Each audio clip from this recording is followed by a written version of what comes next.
प्राचीन काल में अयोध्या के प्रसिद्ध राजा हरिश्चंद्र अपने सत्य और धर्म पालन के लिए जाने जाते थे। उनके राज्य में कोई भी अन्याय या झूठ नहीं टिकता था। परीक्षा की शुरुआत। एक बार ऋषि विश्वामित्र ने राजा हरिश्चंद्र की परीक्षा लेने का निश्चय किया। उन्होंने राजा से दान में सारा राज्य और धन मांग लिया। राजा सत्य प्रतिज्ञ थे। उन्होंने बिना झिझके सब कुछ दान कर दिया। अब राजा हरिश्चंद्र, रानी शैव्या और पुत्र रोहिताश्व निर्धन और भटकते हुए काशी पहुँचे।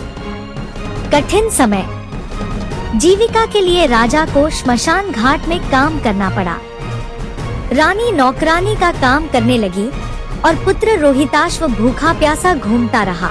फिर भी राजा ने कभी झूठ का सहारा नहीं लिया। सबसे बड़ी परीक्षा, एक दिन उनका पुत्र सांप के डसने से मर गया। रानी रोती हुई शव लेकर श्मशान पहुंची और पति से कहा, स्वामी, हमारे बेटे का अंतिम संस्कार कर दीजिए। लेकिन राजा ने कहा, यह श्मशान मेरा कार्यस्थल है। यहाँ नियम है कि बिना शुल्क दिए कोई भी दाह संस्कार नहीं होगा। रानी स्तब्ध रह गई।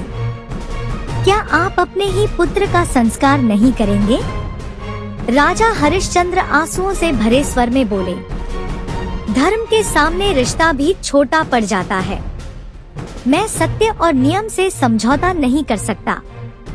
चमत्कार।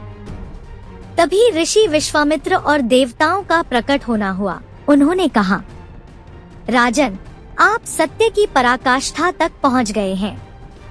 यह केवल परीक्षा थी। आपका पुत्र जीवित हो उठेगा और आपको पुनः राज्य प्राप्त होगा। राजा हरिश्चंद्र ने प्रसन्न होकर आकाश की ओर हाथ जोड़े और कहा, सत्य ही सबसे बड़ा धर्म है। जिस घर में भक्ति की गूंज होती है, वहाँ हमेशा सुख और शांति रहती है। इस चैनल को सब्सक्राइब करके आप भी अपने घर में यही आशीर्वाद ला सकते हैं।